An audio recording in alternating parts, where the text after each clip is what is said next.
नमः शिवाय। हर हर महादेव। स्कंद पुराण के इस अध्याय में हम परापरेश्वर और व्याघ्रेश्वर लिंग की महिमा, भगवान शिव द्वारा व्याघ्र रूपधारी दैत्य का वध की कथा को सुनेंगे। स्कंद जी कहते हैं, कुंभज ज्येष्ठेश्वर क्षेत्र के सब और जो मुनियों द्वारा स्थापित 5000 शिवलिंग हैं, वे पूर्ण सिद्धि देने वाले हैं। ज्येष्ठेश्वर से उत्तर में परम पूजनीय परापरेश्वर लिंग है, जिसके दर्शन मात्र से निर्मल ज्ञान की प्राप्ति होती है। दंडखात नामक महातीर्थ के समीप जब ब्राह्मण लोग परम उत्तम निष्काम तप कर रहे थे, उस समय प्रहलाद के मामा दुंदुभनिहाद नामक दुष्ट दैत्य ने मन ही मन विचार किया कि देवताओं को किस प्रकार सुगमता से पूर्वक जीता जा सकता है। इसका उपाय सोचते सोचते उसने निश्चय किया कि ब्राह्मण ही देवताओं के सबल होने के में कारण है, क्योंकि देवता यज्ञ में दिए हुए भाग का ही आहार खाते हैं। यज्ञ वेदों से संपन्न होते हैं और वे वेद ब्राह्मणों के अधीन हैं। अतः ब्राह्मण ही देवताओं के बल हैं। यदि ब्राह्मण नष्ट हो जाएं तो वेद स्वयं ही नष्ट हो जाएंगे, और जब वेद नष्ट हो जाएंगे तब यज्ञ तो नष्ट है ही। यज्ञों का नाश होते ही देवताओं का आहार छिन्न हो जाएगा। इस प्रकार निर्बल हुए देवता लोग सुगमता पूर्वक जीते जा सकेंगे। देवताओं के परास्त होने पर मैं ही तीनों लोगों का सम्मानीय सम्राट होऊंगा, यह सोचकर उसने ब्राह्मणों को ही मार डालने का बारंबार उद्योग किया। काशी में आकर उस मायावी दैत्य ने कितने ही ब्राह्मणों का वध किया। श्रेष्ठ जिस किसी और भी समिधा और कुशा लाने के लिए जाते, उधर ही वन में उन सबको पकड़कर वह दुर्बुद्धि दैत्य अपना आहार बना लेता था। उसका रूप किसी को दिखाई नहीं देता था। देवता लोग भी उस मायावी को देख नहीं पाते थे। वह दिन भर मुनियों के ही बीच में बैठकर उन्हीं की भांति ध्यान लगाए रहता था। पर्णशाला में किधर से प्रवेश करने और किस ओर से निकल भागने का मार्ग है, यह सब वह दिन में ही देख लेता था, तथा रात में व्याघ्र का रूप धारण करके वहां बहुत से ब्राह्मणों को खा डालता था। इस प्रकार उस दुष्ट दैत्य ने बहुत से ब्राह्मणों को मार दिया। एक दिन शिवरात्रि के समय एक शिव भक्त ब्राह्मण महादेव जी की पूजा करके उनके ध्यान में बैठा था। उसी समय अपने बल की घमंड में भरे हुए दैत्यराज दुंदुभी ने व्याघ्र का रूप धारण करके उस भक्त को पकड़ लेने का विचार किया। वह शिव भक्त अपने चित्त को दृढ़ता पूर्वक स्थिर करके ध्यान में स्थित हो भगवान शिव के दर्शन में तल्लीन था। उसने विधि पूर्वक मंत्र के अंग न्यास, करन्यास, कब्ज और ध्यान आदि का प्रयोग कर लिया था। अतः वह दैत्य उस भक्त पर सहसा आक्रमण करने में समर्थ न हुआ। उसी समय सर्वव्यापी भगवान शिव ने उस दुष्ट दैत्य के मनोभाव को समझकर उसका वध करने का विचार किया। वे उस भक्त द्वारा पूजित शिवलिंग से सहसा प्रकट हुआ। उन्हें आते देख वह दैत्य उसी रूप में बढ़कर पर्वत के समान विशाल काय हो गया और उनकी ओर झपटा। इतने में ही उसे पकड़कर भगवान ने अपनी कांख में दबा लिया। इस प्रकार कांख में कुचला जाता हुआ वह दैत्य आकाश पृथ्वी को गुजाता हुआ आर्तनाद करने लगा। उसका चित्कार सुनकर बहुत से तपस्वी रात्रि में उसी शब्द का लक्ष्य करके उस पर्णशाला में आ पहुंचे। वहां उन्होंने देखा भगवान शंकर अपनी काख में एक व्याघ्र को दबाए हुए खड़े हैं। यह देख सबने जय जयकार करते हुए उनके चरणों में प्रणाम और स्तवन किया। जगत गुरु ईश, आप हम पर अनुग्रह कीजिए और इसी रूप में व्याघ्रेश नाम धारण करके यहाँ निवास कीजिए। महादेव, इस श्रेष्ठ स्थान की आप सदैव रक्षा करें। उन तपोधनों का ऐसा वचन सुनकर चंद्रभूषण भगवान शिव ने कहा, ब्राह्मणों, ऐसा ही हो जो श्रद्धा पूर्वक यहाँ इस रूप में मेरा दर्शन करेगा, उसके समस्त उपद्रवों का मैं निश्चय ही नाश करूंगा। ऐसा कहकर महादेव जी उस शिवलिंग में लय को प्राप्त हो गए। तब से वह शिवलिंग व्याघ्रेश्वर के नाम से प्रसिद्ध हुआ। ज्येष्ठेश्वर के उत्तर भाग में इसका दर्शन और स्पर्श करने पर वह संपूर्ण भयों का नाश करने वाला है। ओम नमः शिवाय। हर हर महादेव। स्कंद पुराण के इस अध्याय में हम हिमवान के द्वारा काशी में शैलेश्वर लिंग की प्रतिष्ठा की कथा को सुनेंगे। कार्तिकेय जी कहते हैं, एक समय पर्वतराज हिमवान ने उनकी पतिव्रता पत्नी मैना ने कहा, एक समय पर्वतराज हिमवान से उनकी पतिव्रता पत्नी मैना ने कहा, आर्यपुत्र, मैं विवाह के बाद से अपनी बेटी गौरी का समाचार न पा सकता। इस समय महादेव जी कहाँ हैं? प्रभु, वे एक और आदित्य हैं। उन त्रिशूलधारी भगवान शिव का समाचार जानने के लिए कोई उद्योग कीजिए। गिरिराज हिमवान बोले, देवी, मैं अपनी प्यारी पुत्री की खोज करने के लिए स्वयं ही जाऊंगा।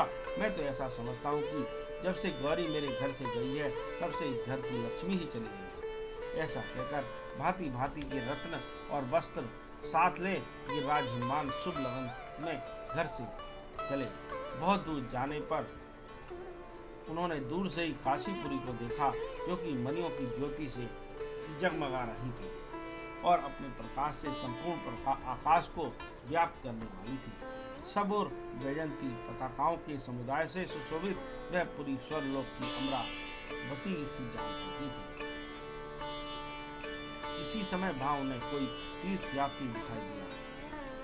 पर्वतराज ने उसे बुलाकर आदर पूर्वक पूछा, भाई कार्तिक, यहाँ का वृत्तांत कहो। यह कौन सा अपूर्व नगर है? इस समय यहाँ का अधिष्ठाता कौन है और उसका कर्म क्या है? कार्तिक बोला, मानद, आज तो 5-6 दिन ही बीते हैं। गिरिराज नंदिनी गौरी के पति भगवान विश्वनाथ यहाँ काशीपुरी में मंदराचल से पधारे हैं। यहाँ के राजा दिवोदास परम धाम को चले गए, जो संपूर्ण जगत के अधिष्ठाता हैं। वे ही भगवान शंकर इस काशीपुरी के भी स्वामी हैं। वे ही सब कुछ देने वाले हैं। पर्वतराज हिमवान भी श्रेष्ठ हैं, जिन्होंने प्राणों से भी अधिक प्यारी पुत्री देकर भगवान विश्वनाथ को संतुष्ट किया है। वेदों के द्वारा जानने योग्य परमेश्वर शिव जी की चेष्टाओं को कौन जानता है? मैं तो बहुत थोड़ा और इतना ही जानता हूँ कि यह सब जगत उन्हीं की रचना है। इस समय भगवान शिव गिरिराज कुमारी पार्वती जी के साथ काशी के ज्येष्ठेश्वर नामक स्थान में ठहरे हुए हैं। भगवान विश्वनाथ के लिए विश्वकर्मा द्वारा जिस विशाल प्रसाद मंदिर का निर्माण किया जा रहा है, वह अपूर्व है।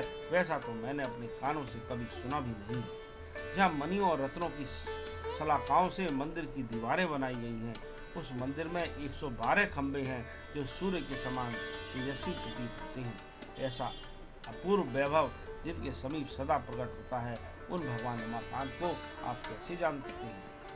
अगस्त अपने जमाता की उस अद्भुत समृद्धि का वर्णन सुनकर पर्वतराज लज्जा से दब गए। उस तीर्थयात्री को पारितोषिक देकर विदा किया और स्वयं इस प्रकार चिंता करने लगे, अहो, इस जगत में जितनी वैभव राशि सुनी जाती है, वह सब मेरे जमाता के भवन में विद्यमान है।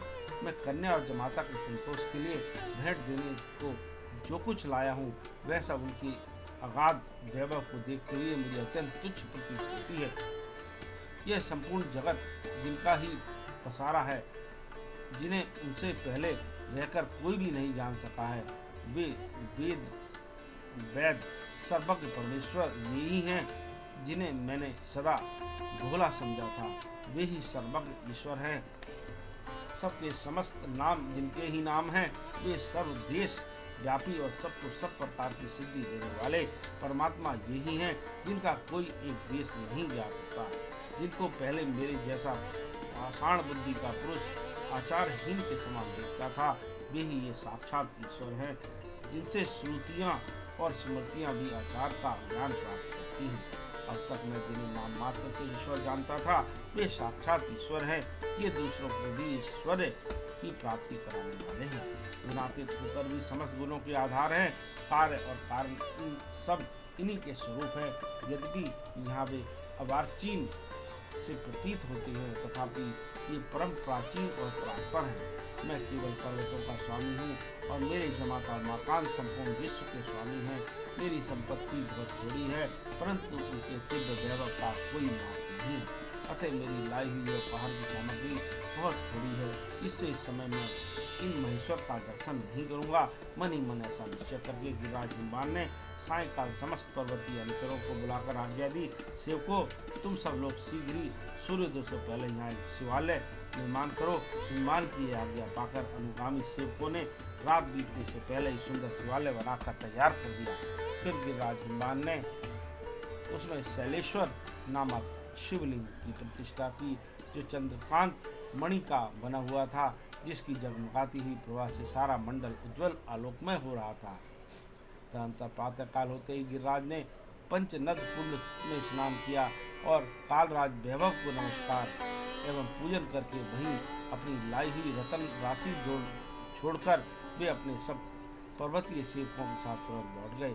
उसके बाद प्रातःकाल मुंडन नाम वाले दो शिवजनों ने वरना के सुंदर तट पर बने हुए उस सुंदर शिवालय को देखा। उसे देखकर वे बड़े प्रसन्न हुए।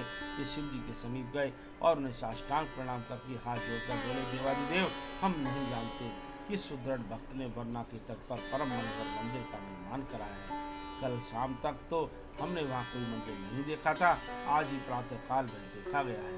अपने गलों का यह कथन सुनकर भगवान शिव ने पार्वती जी से कहा, राजकुमारी, वह मंदिर देखने के लिए हम और तुम दोनों चले। ऐसा कहकर पार्वती और गणों सहित भगवान शिव वहाँ गए और वहाँ उन्होंने वरना के तट पर रात भर में बनाए हुए उस परम सुंदर देव मंदिर को देखा। फिर मंडप में प्रवेश करके चंद्रकांत मणि में शिवलिंग का भी दर्शन किया। किसने इस शिवलिंग की स्थापना की है, यह जिज्ञासा मन में उठते ही महादेव जी ने अपने आगे अंकित की हुई वह प्रशस्ति देखी, जो मंदिर का निर्माण और प्रतिष्ठा करने वाले को सूचित कर रही थी। उसे मनी मन बाँचकर भगवान शिव ने दिल से कहा, प्रिय, सौभाग्य से तुम्हारे पिता की कीर्ति है, इसको अच्छी तरह देख लो। यह सुनकर पार्वती जी को बड़ी प्रसन्नता हुई। उन्होंने महादेव जी के चरणों में प्रणाम करके प्रार्थना की, नाथ, इस श्रेष्ठलिंग विग्रह में आपको दिन रात स्थित रहना चाहिए। एवं वस्तु ऐसा ही होगा। एक कहकर महादेव जी ने पुनः पार्वती से कहा, वरना नदी के जल में स्नान करके जिनके द्वारा शैलेश्वर शिव की पूजा होगी तथा जो पितरों का तर्पण करके प्रसन्नता पूर्वक अपनी शक्ति के अनुसार दान देंगे, उनकी इस संसार में पुनरावृत्ति नहीं होगी। सुबह शैलेश्वर नाम वाले इस महालिंग में मैं सदा निवास करूंगा तथा जो इस लिंग का पूजन करेगा उस मनुष्य को मैं परम मोक्ष प्रदान करूंगा। जो वरना के सुंदर तट पर शैलेश्वर का दर्शन करेंगे, काशी में निवास करने वाले उन लोगों को कभी दुख नहीं दबा सकेगा। इस प्रकार स्कंद पुराण का यह अध्याय संपूर्ण होता है। ओम नमः शिवाय। हर हर महादेव। शंभो शंभो।